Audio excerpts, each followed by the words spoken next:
Automotive Cybersecurity Awareness Improvement Education. Understanding Standards for Automotive Cybersecurity 2. In the previous lesson, you learned about satisfying international regulation UNECE R155 through International Standard ISO SAE 21434. Organizational Cybersecurity Management, Project-Dependent Cybersecurity Management, Distributed Cybersecurity Activities, and Continual Cybersecurity Activities were explained. In this lesson, we will look into detail at development activities related to cybersecurity and activities before and after development. In this lesson, we will follow up on the previous unit by learning about the concept phase, product development phase, post-development phase, and threat analysis and risk assessment (TERA) in Automotive Cybersecurity Standard ISO SAE 21434. Please check the educational goals. Concept phase. In ISO SAE 21434, Clause 9, the concept phase is the stage at which, for the item to be developed, cybersecurity risks are identified and cybersecurity goals and requirements are determined. In Clause 9, concept phase, for the product to be developed, item definition is carried out to identify the item, its operational environment, and their interactions in the context of cybersecurity. Then, the threat analysis and risk assessment (TERA) methods from Clause 15 are used to identify cybersecurity goals depending on risk value and derive a cybersecurity concept to achieve the cybersecurity goals. Now, let's look more closely at Clause 9, Concept Phase, and Clause 15, Threat Analysis and Risk Assessment Methods, TERA. After carrying out item definition from a cybersecurity perspective, TERA methods are used to assess attack feasibility and risk value, and cybersecurity goals for reducing risk are identified. Then, a cybersecurity concept is derived in order to achieve the cybersecurity goals, and the cybersecurity requirements are defined.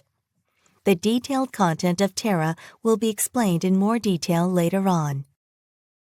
Item definition is an activity that defines an item so that the following information can be identified about the product to be developed. 1. The item boundary distinguishes between the item and its operational environment. 2.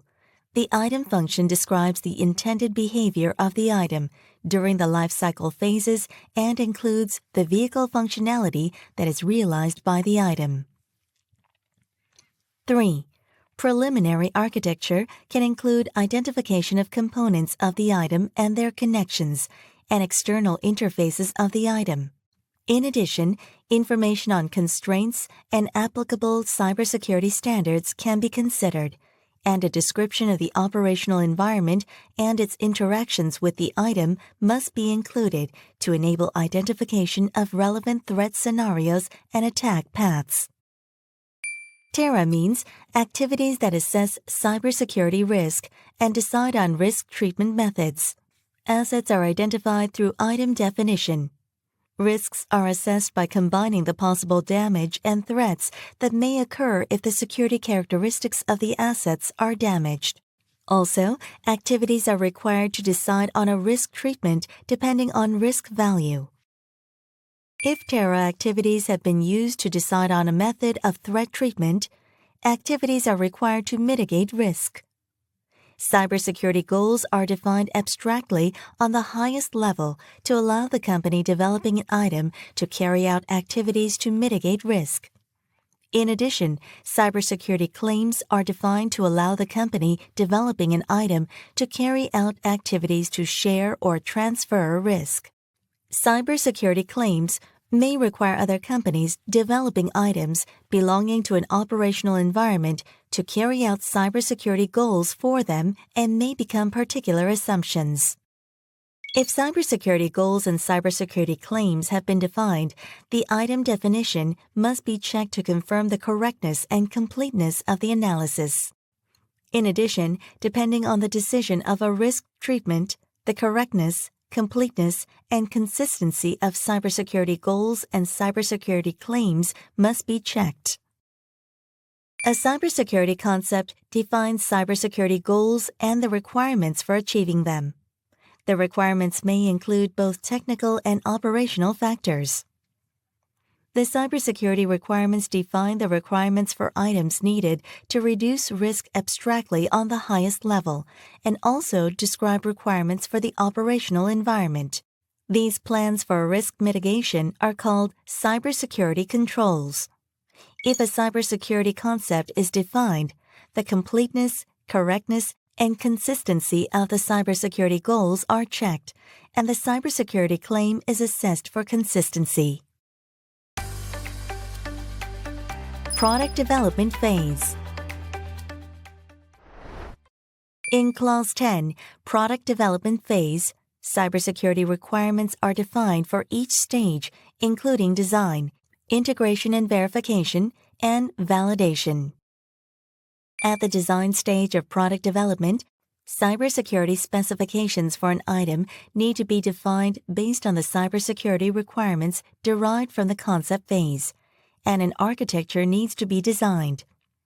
At the point in time when the design of the architecture is completed, it has to be reviewed to analyze it for known weaknesses and vulnerabilities of components, and detailed cybersecurity requirements derived from higher levels of architectural abstraction have to undergo verification, including review and assessment for completeness, correctness, and consistency.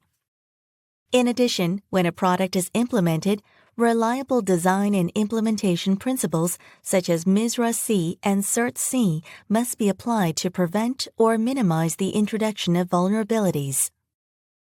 Integration and verification activities test whether the implementation and integration of components is sufficiently capable of supporting the functions specified in the defined cybersecurity specifications.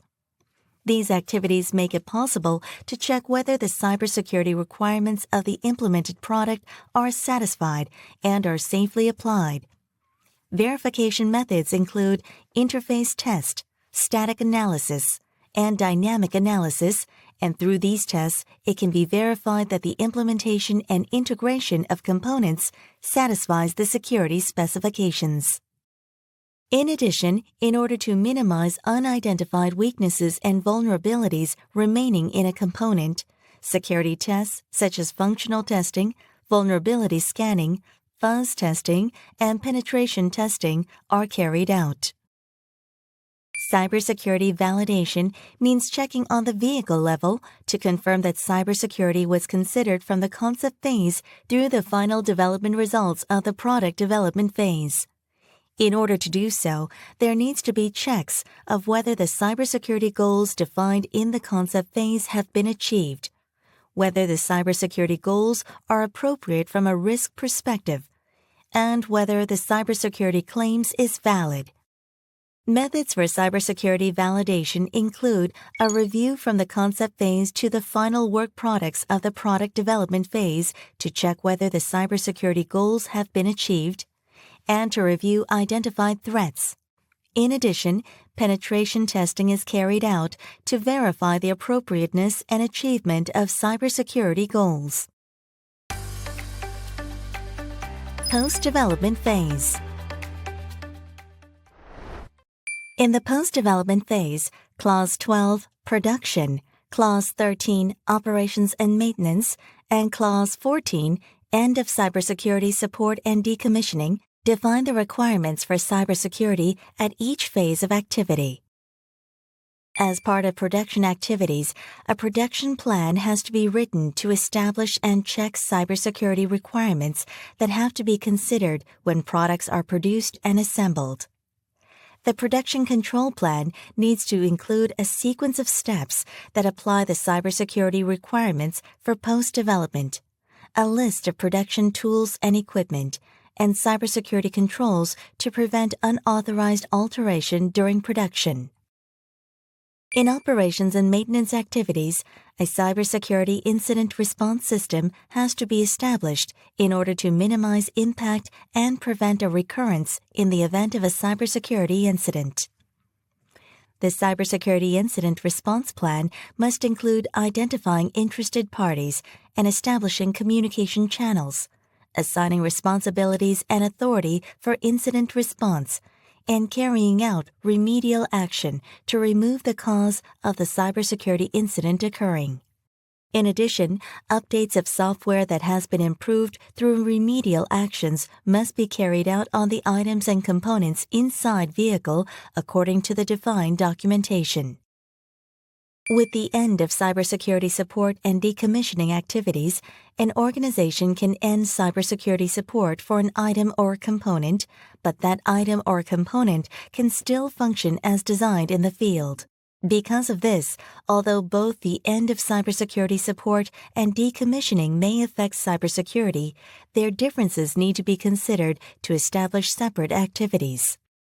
Regarding end of cybersecurity support, when an organization decides to end cybersecurity support for an item or component, a procedure must be created to communicate to customers, and this communication procedure can be handled under the contract requirements between suppliers and customers. And communication to the vehicle owners can be delivered through methods such as notifications. In addition, for safe decommissioning, the cybersecurity requirements for post-development must be considered, and so that cybersecurity-related personal information and sensitive data do not remain, necessary information for a decommissioning procedure that considers these requirements must be communicated to the vehicle owners through appropriate documentation such as the user manual and instructions. Threat Analysis and Risk Assessment, TARA.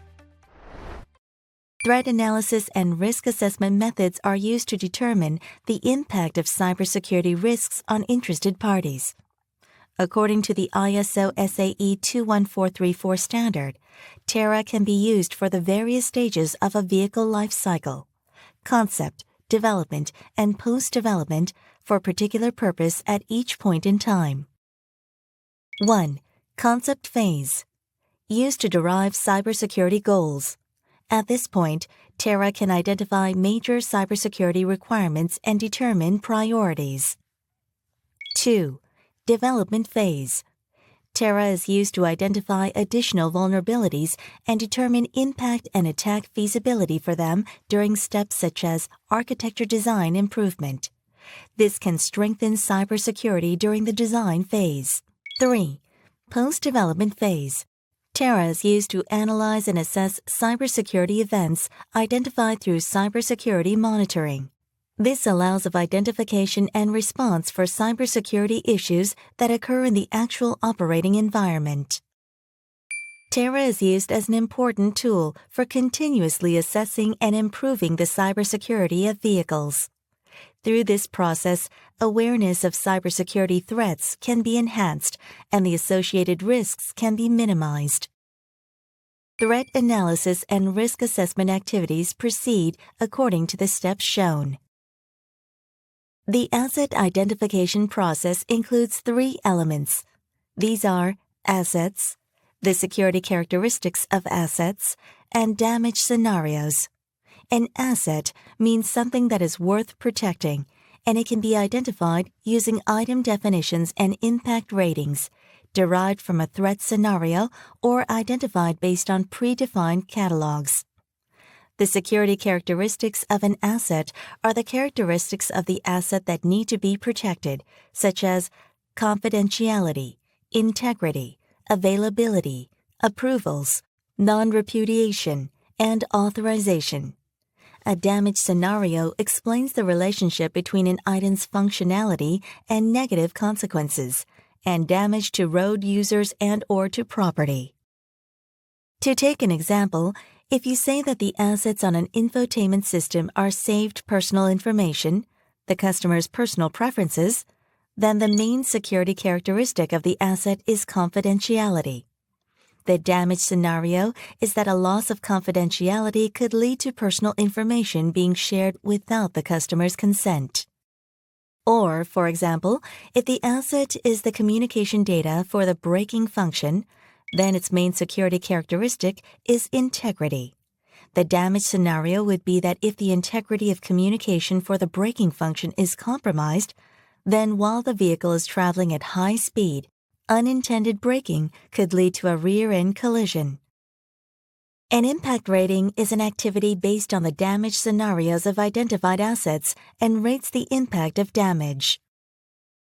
ISO SAE 21434 Annex F provides guidelines for assigning a rating. The safety category considers the seriousness of injuries that might occur to the road user. Financial considers the financial damage of direct damage to assets that might occur.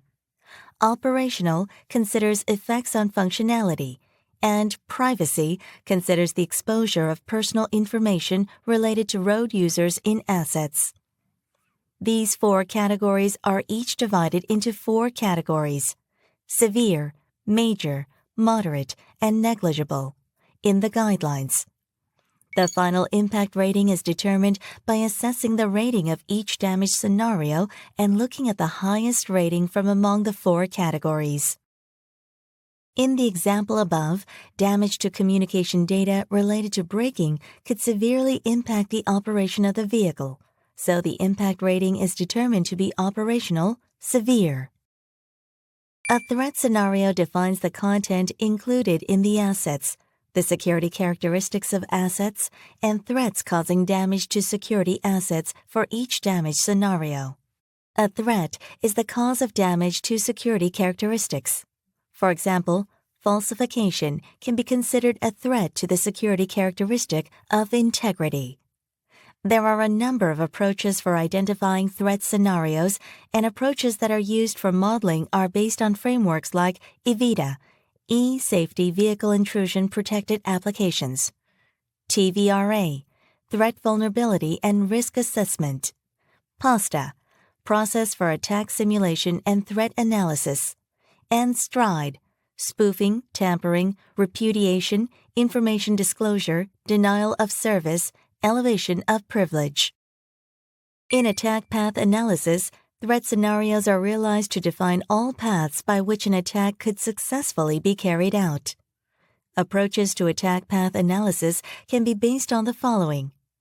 Top-down approaches deduce attack paths by analyzing the different ways in which a threat scenario could be realized. Or, bottom-up approaches build attack paths that potentially exist in identified vulnerabilities. An attack path must be connected to a threat scenario that could be realized using the attack path. In early stages of product development, attack paths are often incomplete or imprecise, as specific implementation details are not yet known to be able to identify specific vulnerabilities. During product development, for example, if more information is available for use following vulnerability analysis, attack paths can be updated.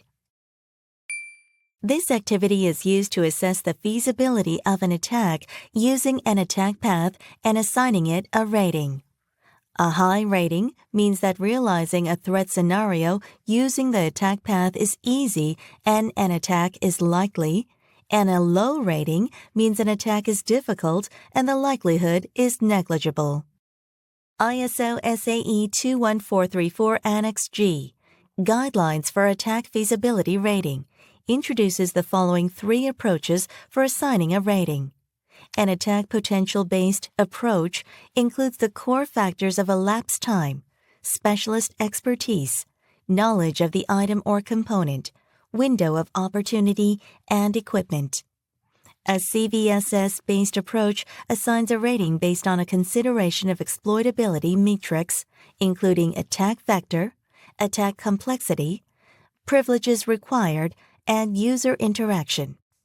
An attack vector-based approach distinguishes the main attack vectors of an attack path to assign a rating. A risk value has to be determined for each threat scenario. As shown on the matrix, The risk value can be determined using the impact rating and the attack feasibility rating. This example can be found in Annex H.8 of Standard ISO SAE 21434. The risk value of a threat scenario must be between 1, which represents the minimum risk, and 5, which represents the maximum risk. If the risk value is between 1 and 5, the organization must consider how to handle the risk. The organization can handle the derived risk in one of the following 5 ways. Avoiding the risk means a decision to remove the risk sources or stop the activity that leads to the risk. Reducing the risk means a decision to execute a specific form of cybersecurity control in order to lower the risk value. Sharing the risk means a decision to outsource to a provider or to transfer or share responsibility for a particular item in the operational environment. And retaining the risk means a decision that the risk is of a level that can be retained. If a risk treatment decision is made, the next step is to define cybersecurity goals or a cybersecurity claim and manage traceability by mapping according to the risk treatment decision. Now, we will summarize and end this education lesson.